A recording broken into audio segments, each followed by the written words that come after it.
رات کے 10 بجے وہ وہاں سے روانہ ہوئے۔ 1 گھنٹے بعد وہ کوئٹہ کے علاقے سکائی میں داخل ہو چکے تھے۔ انہوں نے اپنی دونوں بائکس گھنے درخت کے نیچے کھڑی کی۔ آگے بس تھوڑا سا فاصلہ ہی طے کرنا تھا۔ 15 سے 20 فٹ تک فاصلے تک وہ لوگ پیدل چل کر آئے۔ اب وہ ایک عالیشان حویلی کے سامنے کھڑے تھے۔ وہ کوئی 3 منزلہ عمارت تھی۔ بنانے والے نے اس سے بڑی مہارت سے بنایا رکھا تھا، لیکن وہ حویلی خان بابا کی حویلی کے سامنے کچھ بھی نہیں ہوگی۔ ان کی نظروں کا معائنہ کیا جائے تو وہ تینوں اسی حویلی کی طرف دیکھ رہے تھے۔ خان بابا نے اپنے ہاتھ میں پہنی گھڑی پر نظر دوڑائی اور پھر آنکھ کے اشارے سے دونوں کو آگے بڑھنے کا سائن دیا۔ اگلے کچھ سیکنڈ میں وہ لوگ اس حویلی کے گیٹ پر کھڑے تھے۔ ایک گارڈ ان کی طرف بڑھتا ہوا نظر آیا۔ اس ٹائم زوار کا چہرہ بالکل بھی ڈھکا چھپا نہیں تھا۔ کون ہو تم لوگ؟ اس طرح سے کیوں آئے ہو؟ گارڈ نے سخت لہجہ استعمال کیا تھا۔ خان بابا نے اس کی آنکھوں کو سکیڑ کر دیکھا۔ گارڈ نے اس کی سنہری بھوری آنکھوں میں دیکھا اور اس کا گلا سانس اس کے گلے میں ہی اٹک کر رہ گیا۔ وہ بہت خاموشی سے سائڈ پر ہٹ کر کھڑا ہو گیا۔ حارب نے آگے بڑھ کر گیٹ کھولا۔ وہ تینوں اندر داخل ہو گئے۔ حارب کو صحن میں چھوڑ کر وہ لوگ گھر کے اندر انٹر ہوئے۔ حارب نے بم کو 1 گھنٹے کی ٹائمنگ پر سیٹ کیا اور راہداری کے راستے میں رکھا، اور اس حویلی میں کوئی بھی نہیں تھا۔ اگر نوکر چاکر تھے تو شاید اپنے مخصوص کمرے میں سو رہے ہوں گے۔ زوار خان بابا لانچ میں پڑے صوفے پر آ کر پرسکون سا بیٹھ گیا۔ شاید وہ پہلے سے جانتا تھا کہ گھر میں کوئی نہیں ہے۔ آگے کے 2 بم عدل نے سیٹ کرنے تھے جو کہ وہ لے کر اوپر کی جانب جا چکا تھا۔ حارب نے کچھ فائلز خان بابا کے سامنے لا کر رکھ دی۔ خان بابا نے ایک نظر سب پر دوڑائی اور پھر اپنے کرتے کی جیب سے لائٹر نکال کر ان کو جلا دیا۔ ایک دم سے ہی آگ نے ایک شعلہ بھڑکا اور پھر اگلے ہی لمحے بجھ گیا، مگر ان فائلز کو راکھ کر گیا۔ 20 منٹ گزر چکے تھے مگر اب عدل ابھی تک نیچے نہیں آیا تھا۔ کال کرو اسے، 2 سیکنڈ کے کام میں 2 گھنٹے لگا گیا۔ خان بابا کے کہنے پر حارب نے جیب میں موبائل نکالنے کے لیے ہاتھ ڈالا جب عدل اسے سیڑھیوں سے اترتا ہوا نظر آیا۔ حارب نے موبائل کو جیب میں ہی رہنے دیا۔ خان بابا کندھے پر شال سیٹ کرتا ہوا کھڑا ہوا۔ گھر کر عدل دیکھا تو اس نے سر جھکا لیا۔ یہ تمہاری آخری غلطی تھی عدل، کوئی میرے وقت کا ضیاع کرے میں اسے ضائع ہی کر دوں تو اچھا ہوگا۔ عدل چپ رہا، بس سر جھکائے۔ زوار صوفے سے اٹھا قدم راہداری کی طرف بڑھائے۔ خان بابا چل کر واپس اس گارڈ کے پاس آیا جو ڈرا سہما کھڑا تھا۔ دائیں جانب سے خان بابا نے اس کی گردن پکڑی۔ وہ ہاتھ ہٹانے کی کوشش کرنے لگا مگر آگے بھی خان بابا تھا۔ تم نے ہم سے اونچے لہجے میں بات کی، اس کے باوجود بھی تمہیں زندہ چھوڑنے کا مطلب یہ ہے کہ تم اپنے مالک کو بتا سکو کہ وہ میرا کچھ نہیں بگاڑ سکتا۔ کہہ دینا اسے، استادوں سے استادی اچھی نہیں لگتی۔ میدان میں اترنے سے پہلے دیکھ لینا چاہیے کہ سامنے والے نے کوئی کچی گولیاں نہیں کھیلی۔ اگر آج کے بعد وہ میرے راستے میں آیا تو اس کا خون تک پی جاؤں گا۔ اور خان بابا کہاوتیں صرف کہتا نہیں ہے، کر کے بھی دکھاتا ہے۔ کہنے کے بعد اس نے جھٹکے سے اس کی گردن چھوڑی اور آگے بڑھ گیا۔ تم لوگ جاؤ، میں یہیں سے گھر چلا جاؤں گا۔ کیوں، تمہیں کون سا وائرس لگ گیا ہے اچانک؟ عدل نے ساتھ چلنے سے منع کیا تو حارب نے طنزیہ کہا، حارب بیٹھو تم، اس کو زیادہ شوق ہو رہا ہے وقت ضائع کرنے کا، اور میرا وقت اتنا گیا گزرا نہیں کہ اگر وہ نہیں آنا چاہتا تو مت آئے، مگر اسے کہو کہ صبح 9 بجے مجھے حویلی میں ملے۔ خان بابا نے حارب کو مخاطب کرتے کہا، مگر عدل نے اس کی ناراضگی پکی تھی۔ پھر وہ فٹ سے بائک سٹارٹ کرتا وہاں سے غائب ہو گیا، جبکہ عدل بھی ابھی وہیں کھڑا کچھ سوچ رہا تھا۔ 25 منٹ کے بعد اسی حویلی میں گاڑی انٹر ہوتی ہوئی نظر آئی۔ گاڑی میں سے ڈرائیور نے نکل کر گیٹ کھولا۔ گیٹ پر گارڈ کو نہ دیکھ کر انہیں بہت حیرت ہونے لگی تھی۔ بلیک جینس کے اوپر بلیک کلر کا ہی لمبا کوٹ پہنے وہ اس گاڑی سے باہر نکلی۔ اس کے ساتھ ایک اور شخص بھی تھا۔ اس کی عمر تقریباً 35 کے لگ بھگ تھی۔ انہوں نے گیٹ میں ابھی پہلا قدم ہی رکھا تھا کہ زوردار دھماکے سے وہ دونوں 2 قدم پیچھے جا گرے۔ شعلے اس قدر آسمان میں اٹھ رہے تھے کہ ان دونوں نے اپنی آنکھوں پر ہاتھ رکھا۔ اس حویلی کی دیواریں کسی روئی کی مانند آسمان پر اڑ رہی تھی۔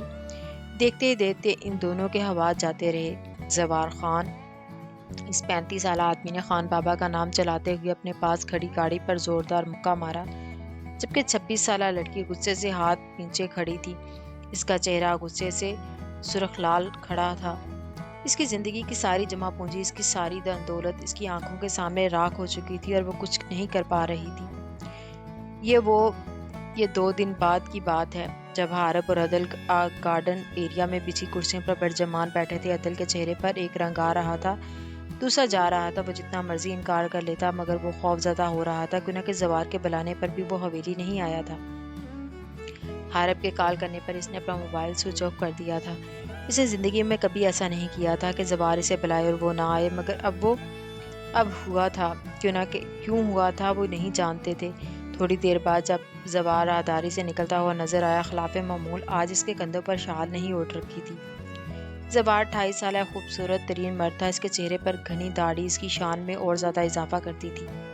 وجیحہ انداز میں چلتا وہ کسی ریاست کا شہزادہ لگتا تھا۔ اس کے بال ماتھے پر بکھرے ہوئے تھے، شاید آج وہ گھر پر ہی رہنے والا تھا۔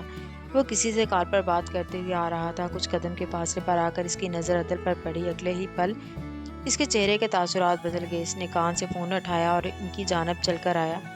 عدل اپنی جگہ سے اٹھ کھڑا ہوا، جبکہ حارب ابھی تک بھی بیٹھا ہوا تھا۔ عدل گلے ملنے کے لیے آگے بڑھا۔ زوار نے ہاتھ کے اشارے سے اسے وہیں روک دیا۔ کہاں تھے تم؟ زوار نے دانت پیستے ہوئے کہا۔ میں گھر تھا۔ عدل نے نظریں جھکائے کہا۔ گھر کیوں تھے؟ اس کا لہجہ مزید سخت ہوتا جا رہا تھا۔ طبیعت کچھ ٹھیک نہیں تھی تو بس۔ کون ہے وہ؟ زوار نے اس کی بات کاٹ کر کہا۔ کون؟ عدل نے نظریں اٹھا کر دیکھا۔ چٹاخ! زوار نے زوردار تھپڑ اس کے چہرے پر دے مارا۔ وہ اس کے لیے بالکل بھی تیار نہیں تھا۔ وہ لڑکھڑا گیا۔ میں اس سے نکاح کرنے والا ہوں۔ عدل کا لہجہ معذرت والا تھا۔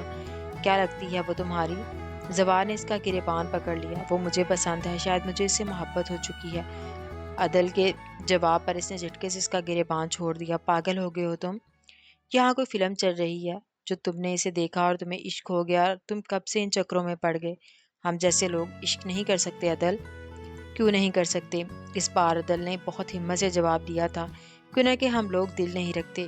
ہم نہیں، صرف تم۔ زوار، صرف تم دل نہیں رکھتے۔ تم اپنی کمزوری خود پیدا کر رہے ہو۔ جس فیلڈ میں ہم کام کرتے ہیں وہاں ہماری کوئی کمزوری نہیں ہونی چاہیے۔ تم اس کو جہاں سے لائے ہو وہاں واپس چھوڑاؤ ابھی اور اسی وقت۔ زوار نے جیسے حتمی اعلان کیا تھا۔ میں ایسا ہرگز نہیں کروں گا۔ حارب نے غور سے عدل کو دیکھا۔ وہ کب زوار کے سامنے انکار کرتا تھا بھلا؟ مطلب تم ایک لڑکی کی خاطر اپنا کام چھوڑ دو گے؟ محبت ہے وہ میری۔ محبت؟ بٹ ربش! وہ طنزیہ ہنسا۔ ٹھیک ہے عدل، تم جا سکتے ہو۔ تم جیسے کمزور مرد میں نہیں رکھ سکتا جو ایک لڑکی کی خاطر اپنی مردانگی بھول بیٹھے۔ اور تمہیں کیا لگا تھا تم نہیں بتاؤ گے تو ہم بے خبر رہیں گے؟ مجھے اسی دن پتا تھا کہ تم ہمارے ساتھ کیوں نہیں آنا چاہتے تھے۔ تم ایک حسن کی دیوی کے ساتھ لانا چاہتے تھے تاکہ تم جوانی کا مزہ لے سکو۔ اور پھر بس زوار، بس ایک لفظ بھی اور نہیں۔ تم حد پار کر رہے ہو۔ میں نے کہا ہے کہ میں اس سے نکاح کروں گا، اور نکاح کرنے والے مرد بزدل نہیں ہوتے۔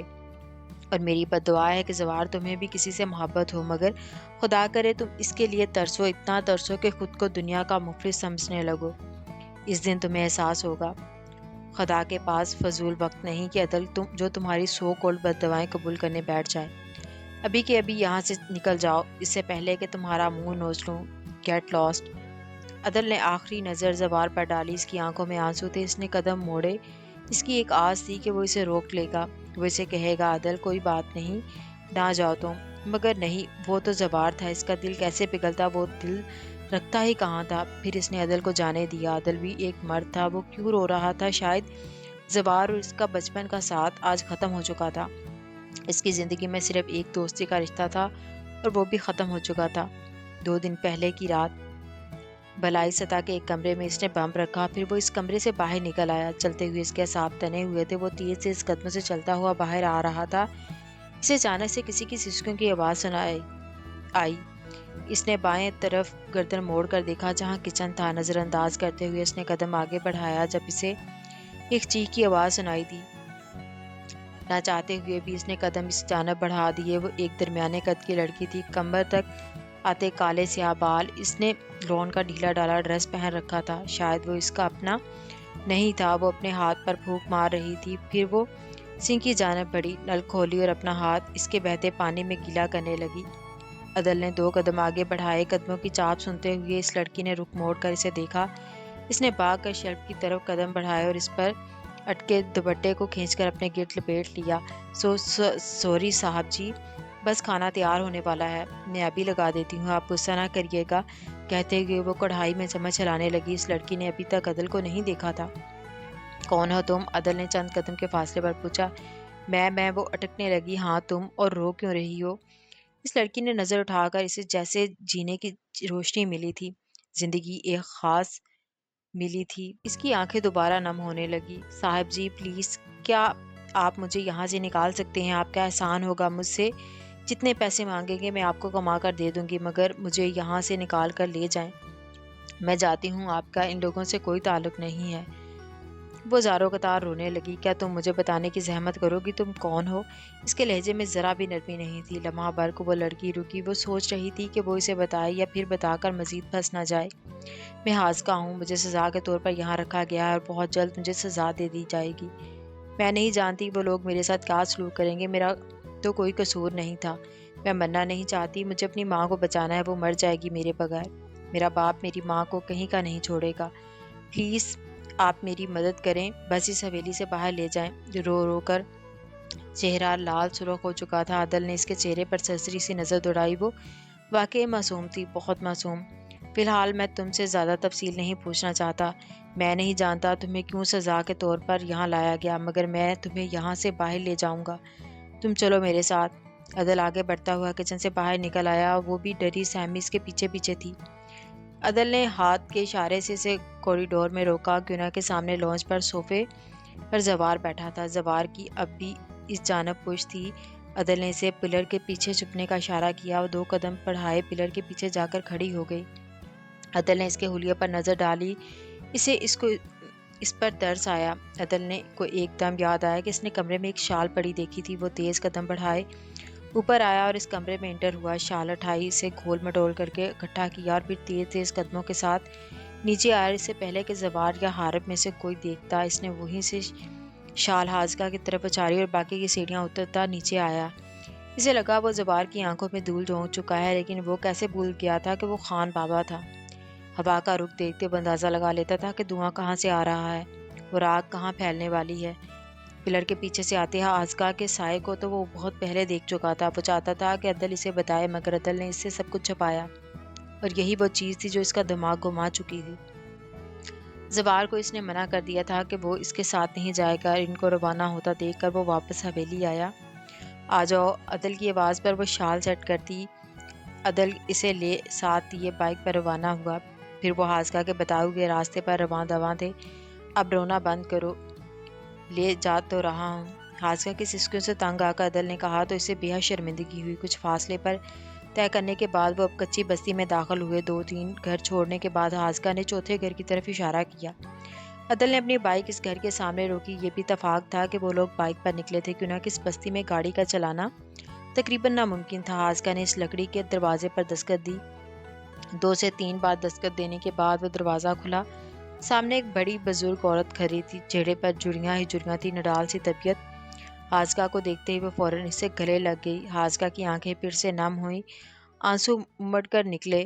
میری بچی، تو کیوں آئی ہے واپس؟ تو چلی جا یہاں سے، تیرا باپ تجھے مار دے گا، پورے گاؤں والوں کو پتا ہے کہ تو کسی کے ساتھ بھاگ گئی ہے، تیرا باپ تجھے دیکھتے ہی مار دے گا۔ نہیں اماں، آپ کیسی باتیں کر رہی؟ میں نہیں بھاگی یہاں سے، میں سمجھا دوں گی ابا کو۔ وہ بے یقینی سے رو رہی تھی، افسوس بھی کر رہی تھی، بے بسی کی حالت تھی۔ مجھے پتا ہے، سب پتا ہے، مگر ہم کس کو گواہی دیں؟ حاذقہ میری بچی، تو چلی جا یہاں سے، تجھے خدا کا واسطہ ہے پتر، تو لے جا میری بچی کو، دیکھ تو یہاں تک بھی لایا ہے نا، تجھے تیری ماں کا واسطہ ہے، تو اسے یہاں سے لے جا۔ نہیں اماں، ابا مارے گا مجھے، مار ڈالے گا، میں کہیں نہیں جاؤں گی۔ وہ اپنی ماں کے ہاتھ تھامے فریاد کر رہی تھی۔ اس کی ماں حسرت بھری نگاہوں سے عدل کو دیکھ رہی تھی۔ عدل نے حاذقہ کا ہاتھ تھاما، وہ چھڑانے لگی، مگر عدل نے گرفت میں سخت کر دی۔ بے فکر رہے اماں، میں خود خیال رکھوں گی اس کا۔ عدل نے سر جھکایا، اس بزرگ عورت سے سر پر پیار لیا۔ اسے کبھی ماں کا پیار نہیں ملا تھا، وہ ایک یتیم بے سہارا تھا، سوائے زوار کے اس کا کوئی اور نہ تھا۔ وہ اس کا ہاتھ تھامے لے آیا۔ 1 گھنٹے کے سفر کے بعد وہ اسے اپنے گھر میں لے آیا۔ وہ تو رو رہی تھی، عدل نے اسے چپ ہونے کو نہیں کہا تھا۔ وہ گھر 2 کمروں کے ساتھ ایک چھوٹے سے زین پر مشتمل تھا۔ سارا گھر پتھروں سے بنا ہوا تھا، تقریباً سارے گھر میں ہی وہاں گھر پتھروں سے ہی بنائے جاتے تھے۔ جب رونا دھونا ختم کر لینا تو اس کمرے میں جا کر سو جانا۔ عدل نے دوسرے کمرے کی طرف اشارہ کیا۔ اس نے بڑی مشکل سے آنکھیں اٹھا کر اسے دیکھا۔ اس کے ساتھ جو مرضی ہو رہا ہوگا، مگر وہ اپنے رب کی شکر گزار تھی کہ وہ ایک دلدل سے باہر نکل آئی تھی۔